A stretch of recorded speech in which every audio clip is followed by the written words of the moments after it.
Halo semuanya, selamat datang di Torsi Talk on Imersi.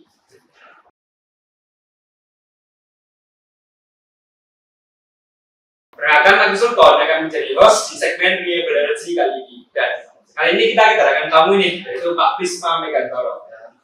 Pak Prisma ini dosen jurusan Teknik Elektro di FTM Universitas Airlangga. Mungkin bisa disapa dulu Pak, namanya Pak. Halo teman-teman Torsi, selamat menyaksikan. Semoga acara kita menjadi tambahan wawasan bagi kita semua dan tambahan manfaat ya bagi mahasiswa maupun kalangan akademisi maupun masyarakat. Semoga menjadi bagi manfaat untuk semuanya. Oke. Nah, gimana Pak kabarnya hari ini? Ya baik, alhamdulillah baik. Saya juga teman-teman juga sehat juga ya.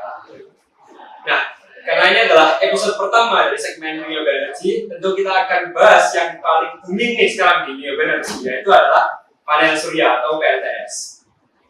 Nah, ngomong-ngomong tentang PLTS nih Pak, kan PLTS ini sebenarnya udah banyak ya Pak ya penerapannya di Indonesia.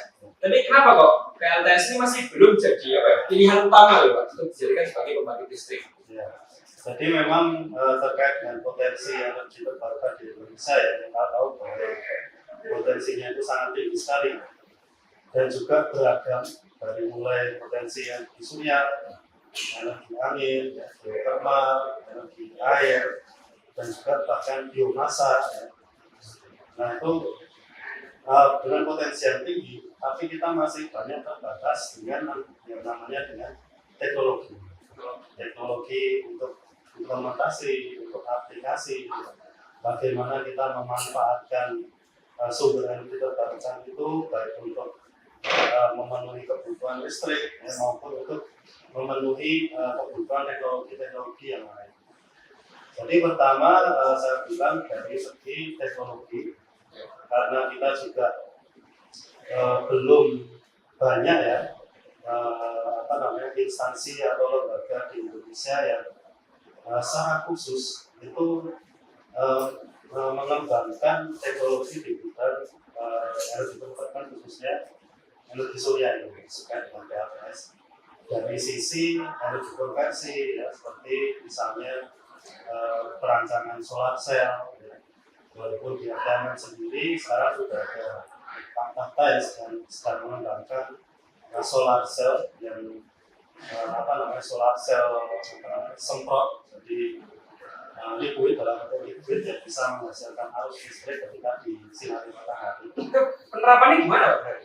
Nah, jadi menurut informasi terakhir dari beliau sendiri memang dari substrat bahan tersebut itu dibentuk sebagai liquid. Nah, liquid ini nanti ditaruh di dalam sprayer, nanti disemprotkan ke material yang homogen. Ya, seperti misal kalau di mobil bisa disemprotkan di bodi mobil, atau misal di struktur baja di bangunan itu. Nanti ketika sudah disemprotkan menjadi lapisan konduktif tadi, nanti lapisan itu disinari matahari, dikasih katoda yang ada, nanti bisa menghasilkan listrik. Walaupun saat ini mungkin masih jadi penelitian dan masih dalam pengujian, walaupun efisiensinya juga ya tentunya masih kecil ya, tentunya belum sebesar efisiensi panel surya seperti bermaterai kristalin seperti yang dijual di pasaran. Kristalin Pak ya, hitam gitu. Ya betul. Jadi ya pertama teknologi ini. Jadi di Indonesia itu kita untuk di surya itu baru bisa baru bisa merakit panel surya saja. Nah, kalau kita lihat bagian panel surya itu kan ada sel surya. Nah, sel surya itu terdiri dari wafer-wafer, ada lapisan silikon, dan ada junction, terus ada juga lapisan untuk kacanya, laminasi. Nah, itu Indonesia belum bisa membuat material wafernya. Nah, jadi kekurangannya di Indonesia juga kita ekspor material silikon ke luar negeri, terutama ke Cina. Di Cina itu diproses untuk jadi panel surya. Betul, diproses dari sel surya, bahkan di sana itu proses sel surya itu bukan lagi dimanufaktur, tapi UMKM. UMKM. Ya, jadi UMKM. Jadi wafer itu. Nah di Cina jadi wafer, diimportasi ke Indonesia. Lalu di Indonesia itu dirakit menjadi panel surya. Nah itu dari sisi teknologi kita. Yang kedua dari sisi tenaga SDM. Nah, memang kalau dilihat kita sudah punya universitas-universitas yang sudah maju ya dari digital seperti misalnya jurusan yang atau departemen atau bidang ilmuwan yang fokus di keberhasilan seperti misalnya teknik elektro, teknik mesin, teknik sipil itu. Nah, tapi masalahnya kita belum punya tenaga ahli engineer yang berkompetensi khusus di bidang rekayasa tenaga surya. Rekayasa diperlukan khususnya tenaga surya. Khususnya di tenaga surya. Khususnya di situ.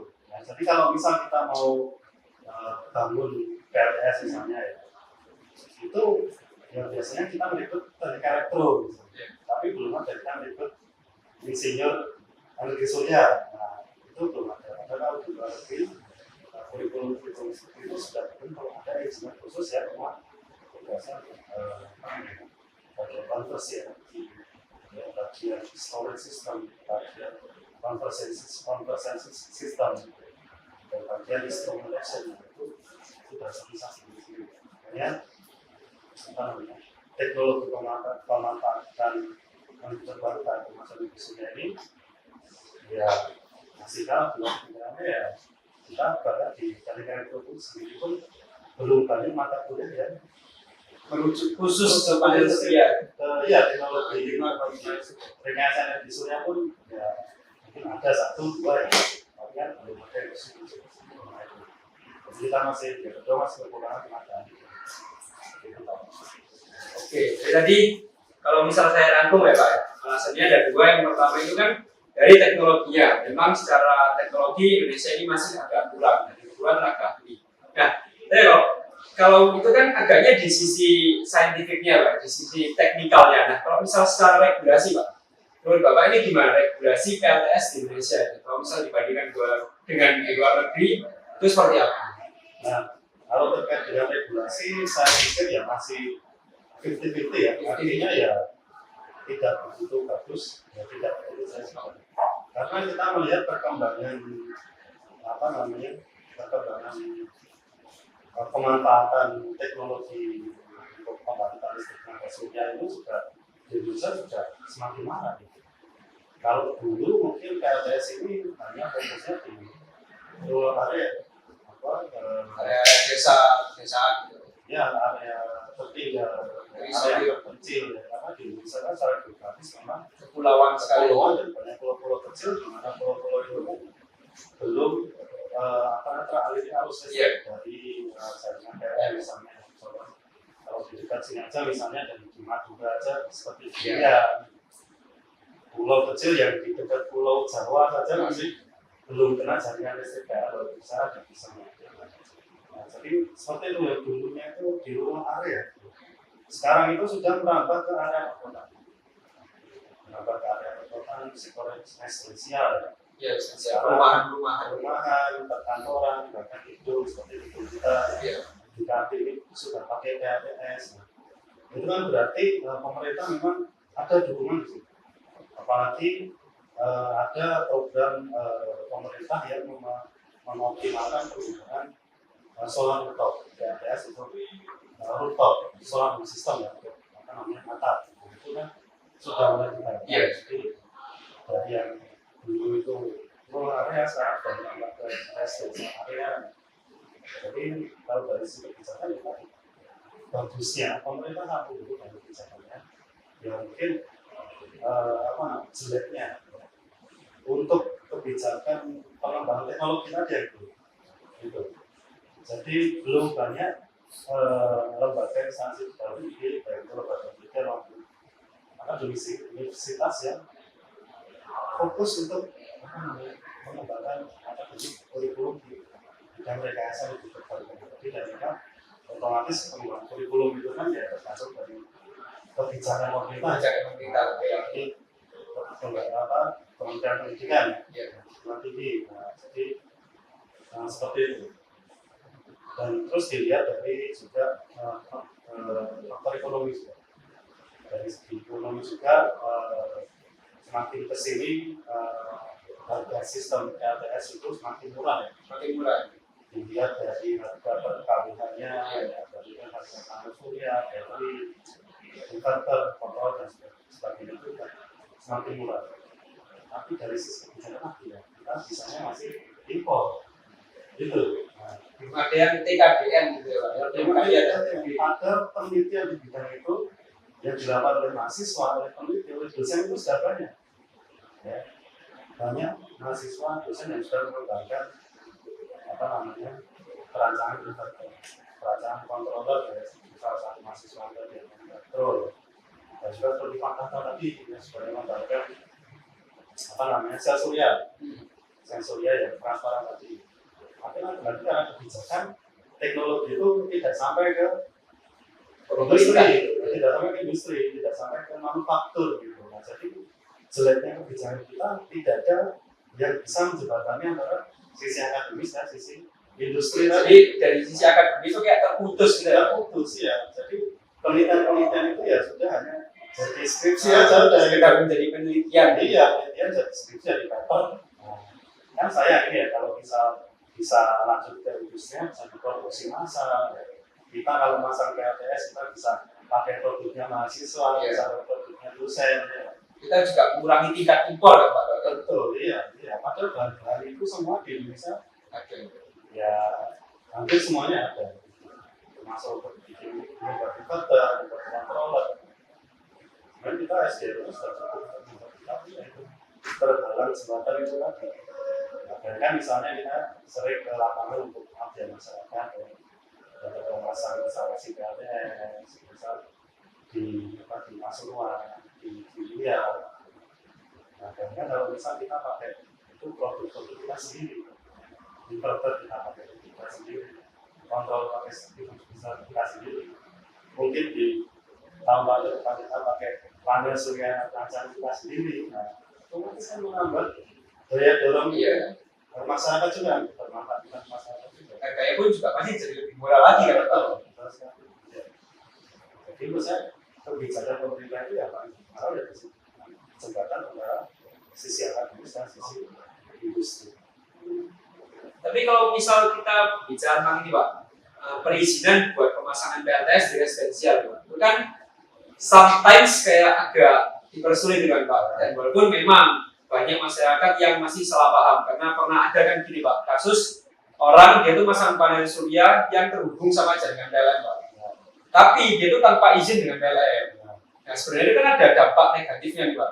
Nah tapi masyarakat itu nggak tahu dan hanya mengira kalau misal seakan-akan itu merugikan PLN karena PLTS listrik gratis dari matahari, jadi PLN rugi. Padahal kan ada dampak negatifnya Pak. Nah, kalau misal sepengetahuannya Pak Prisma ini, pemasangan PLTS residensial yang di rumah-rumah Pak yang kesambung sama PLN itu kalau misal kita tanpa izin dan masang-masang aja apa Pak dampak negatifnya?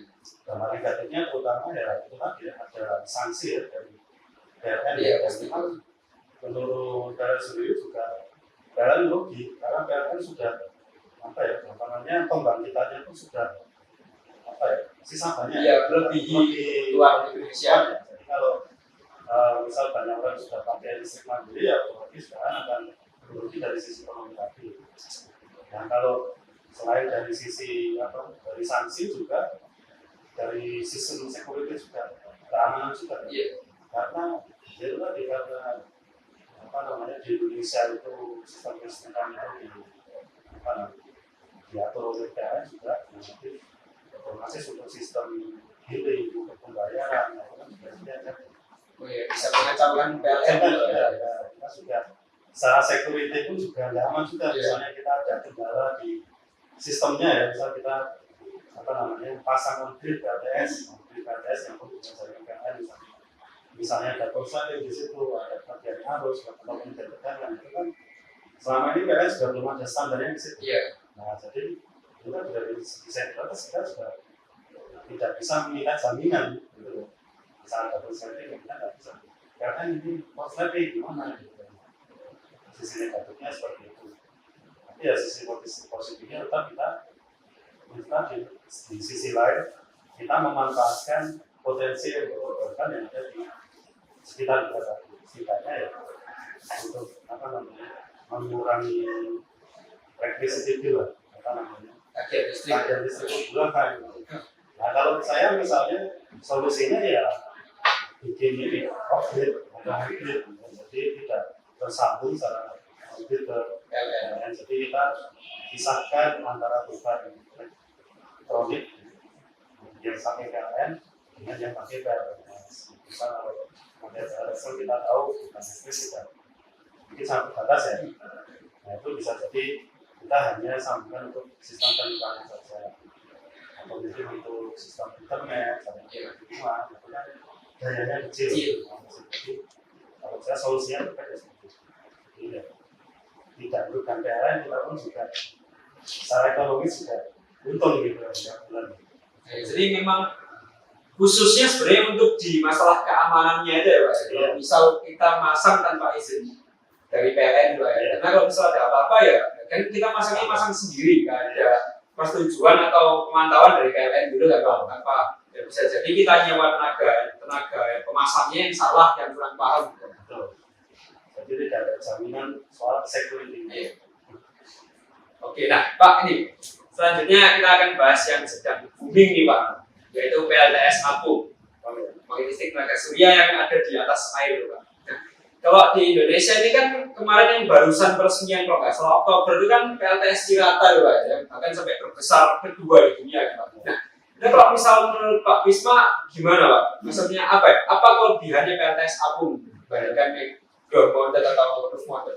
Ya, yang pertama kelebihannya dia memanfaatkan lahan kosong karena di Indonesia ini kan banyak sumber air seperti waduk, danau dan sebagainya yang pemanfaatan ini sampai sekarang hanya untuk PLTS. Dan kan nggak mungkin orang bangun rumah di atas itu kan juga nggak mungkin ya Pak? Iya, jadi selain untuk apa namanya memanfaatkan lahan itu tadi ya, lahan di atas di atas area perairan dan di situ dia itu tadi tidak bisa dimanfaatkan untuk bangunan dan sebagainya, dan juga di situ yang kedua bisa mendukung ekosistem air yang ada di bawahnya gitu, seperti apa namanya ikan dan juga makhluk hidup yang lain Karena mereka punya tempat berteduh gitu Pak. betul. Tentunya dari itu sisi positifnya ya, dibandingkan tentu saja pasti ada polusi-polusi yang keluar dari sistem air tadi. Misal dari apa namanya dari polusi dari baterainya, baterai kan mengeluarkan gas ya. Itu bisa jadi kalau misalnya sistem exhaustnya komponennya tidak berfungsi dengan baik atau tidak didesain dengan baik, maka bisa meracuni lingkungan dan langsung ke lingkungannya ya. Langsung ke di atas air. Betul. Dan juga yang kedua polusi suara. Ada polusi suara dari perangkat-perangkat elektroniknya, komputer dan sebagainya. Sistem itu kan besar ya, jadi mungkin masih pakai inverter yang besar juga. Biasanya inverter besar masih pakai transformer, trafo yang besar-besar, pakai kipas yang besar juga, itu kan Polusi suara juga dan bisa mengganggu ekosistem air di bawahnya. Dan juga ketiga ya polusi cahaya. Harusnya itu mungkin kalau kita sebagai manusia kan kalau kita berteduh itu kan untung ya karena panasan ya, tapi bisa jadi beda dengan kita cahaya mati matahari langsung ya, itu kan bisa jadi mengganggu sistem airnya di dalam airnya. Efek negatifnya positifnya jelas memanfaatkan lahan kosong yang besar itu ya, ini bisa jadi lahan berpembangkit listrik. ya, tapi efek negatifnya bisa berpengaruh dalam ekosistem ya, sistem air yang terbuka. Nah, terus ini Pak, yang seringkali masyarakat awam itu masih belum tahu ya. Kan pembangkit listrik itu ya menghasilkan listrik, tapi kok ditaruh di atas air, apakah nggak bahaya kayak kesetrum atau gimana? Dan terus di atasnya air itu kan nggak pakem gitu Pak. Nah, itu gimana supaya dia bisa tetap berada di tempat gitu Pak? Ya, buat PLTS Apung. Nah itu makanya apa namanya rekayasa itu terbarukan itu tidak hanya melibatkan satu bidang itu saja, tidak hanya teknik saja, relatif, ada teknis juga, ada teknis teknik-teknik lainnya gitu ya. terutama teknik sipil. Ini yang banyak berperan pada struktur sipil dari PLTS itu tadi. Ya, contohnya kalau kita masang tujuan model saja ya, kita butuh perhitungan berapa penyangganya, Rangkanya, panjang lebarnya berapa, tebalnya berapa, materialnya apa, ya.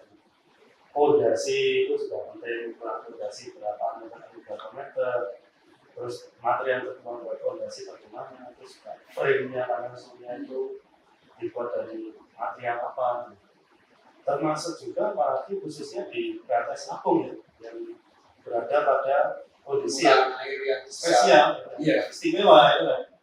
Kalau bermotor kan ya mungkin tukang sudah bisa ya, iya, atau ahli sipil lah. iya. Tapi kalau PLTS floating ini kan butuh perhitungan sipil ya benar-benar benar-benar maju gitu, terus semuanya harus diperhitungkan.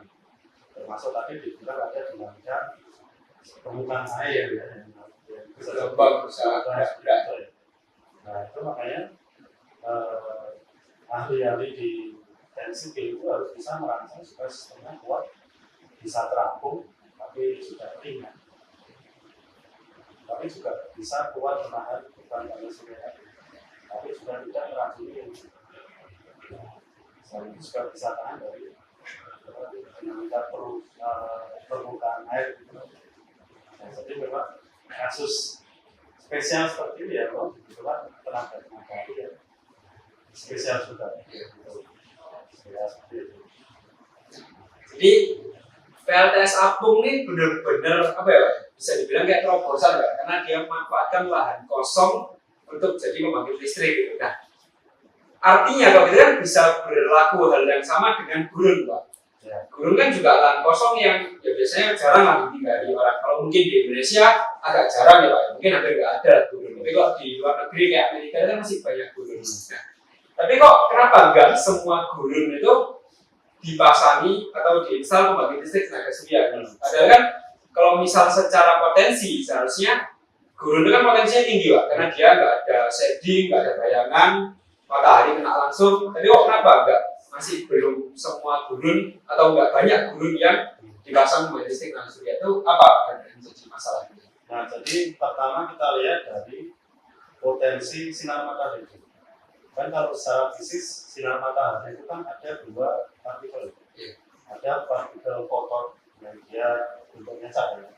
Ada partikel foton yang bentuknya kalor, panas. Nah, PLTS ini sebenarnya bisa dibagi menjadi dua jenis. PLTS yang fotovoltaik. Kalau misalnya solar PV. Fotovoltaik artinya dia memanfaatkan energi cahaya matahari. Nah, tapi ada satu PLTS bisa juga dimanfaatkan yang kemarin ada sudah. Hanya saja dia yang dimanfaatkan adalah energi Panasnya. Nah, panasnya.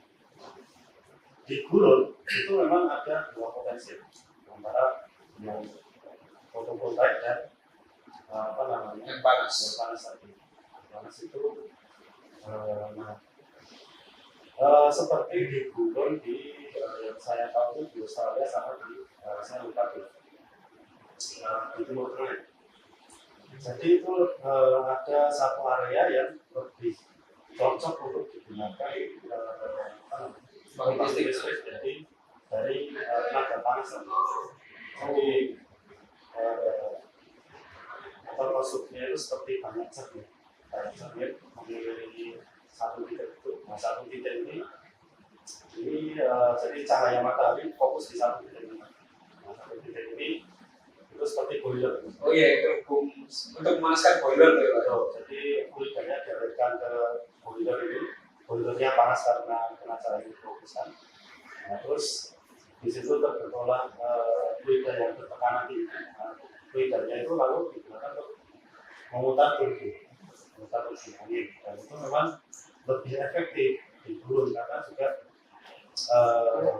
dilihat dari gurun juga energi panasnya lebih dominan ya daripada cahaya matahari, dan dari segi teknologi juga itu juga lebih lebih reliable untuk pembangkit listrik dari energi panas. Yang panas. Ya, betul. Soalnya kan kalau yang membutuhkan cahaya fotovoltaik Pak, itu kan dia kalau kena panas tegangannya bisa turun kan Pak. Sama kalau di gurun kan cenderung berpasir berdebu, itu kan berarti bisa berpotensi jadi setting kan Pak, auto panel surianya gitu. Sama sebenarnya kalau itu kan yang pembangkit listrik tenaga panas itu sebenarnya cermin. Nah, tapi memang cermin ini kan materialnya lebih murah daripada sel surya, panel surya, dan juga di situ sebenarnya seperti KLTU ya. Jadi sebelum konsumsi surya juga dibandingkan kalau kita membangun solar PV power plant ya, dengan kapasitas ya, sama juga. Dan juga untuk pemasangan PV power plant itu kan tergantung dari kemiringannya ya, tiltnya itu. Iya, kemiringan. Biasa itu kan juga alur matahari, jalur matahari kata itu kan berbeda. Kalau di Indonesia kan terbagi dengan katulistiwa kan tiap tahun matahari sama ya. Kalau yang berbeda 10 sampai 15 derajat. Kalau kemudian matahari bisa kadang lama, bisa 2 hari kadang lama, kadang singkat. Jadi seperti itu. Jadi butuh optimasi pemilihan panel surya ya, lebih entah itu.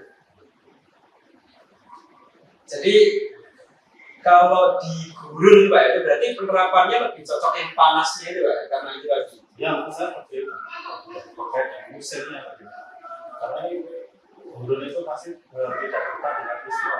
Iya. Jadi musimnya pasti akan berganti dengan cuacanya juga bisa. Ada di negara-negara yang biasanya ya dinamis deh Pak. Iya. Kalau Indonesia kan ya setiap tahun kan cahaya matahari kan hampir ya bisa dibilang statis kan ya. Iya. Ada terus. Karena Indonesia kan kalau nggak musim kemarau ya musim hujan gitu kan Pak. Nah, jadi gitu teman-teman, alasannya kenapa kok panel surya itu yang dipasang di gurun itu biasanya ada panel surya yang dimanfaatkan panasnya bukan cahayanya. Karena pertama dari segi teknologi itu memang lebih cocok ya Pak. Secara teknologi yang pemanfaatan panas lebih cocok daripada yang cahaya. Kenapa? Karena yang cahaya itu tadi akan dilupakan sama pasir-pasir dan debu-debu gurun itulah. Nah, ternyata masih banyak teman-teman hal yang mungkin aku juga belum tahu dari Pak Prisma karena waktu kita terbatas sampai sini. Mungkin Bapak mau sampaikan apa Pak buat para penonton untuk episode-episode kedepannya? Oke. Ya, harapan saya terus tonton podcast kita ya. Betul. Terus dukung ya, support riset kita, pengembangan teknologi kita, dan juga pengembangan masyarakat, dan dari sisi akademis juga pendidikan ya. Karena seperti tadi yang saya bilang, dari sisi teknologi dan dari sisi tenaga ahli kita masih bisa dibilang kurang gitu. Jadi dengan adanya podcast seperti ini kita bisa menambah wawasan baik diri saya sendiri maupun teman-teman yang lain. Bagaimana kita melihat potensi energi terbarukan di Indonesia ini sangat besar. Hanya saja pemanfaatannya kita masih sangat belum maksimal. Nah, jadi teman-teman terutama yang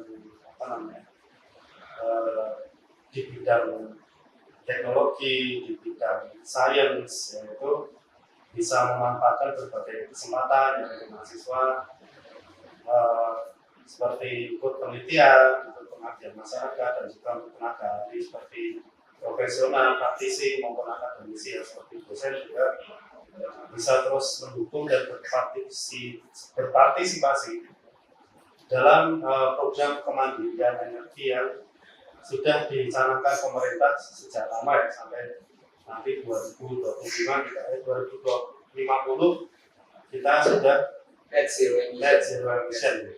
Jadi kita benar-benar memanfaatkan potensi yang terbarukan yang ada di Indonesia. Jadi terus semangat untuk belajar, terus semangat untuk bermanfaat bagi diri sendiri dan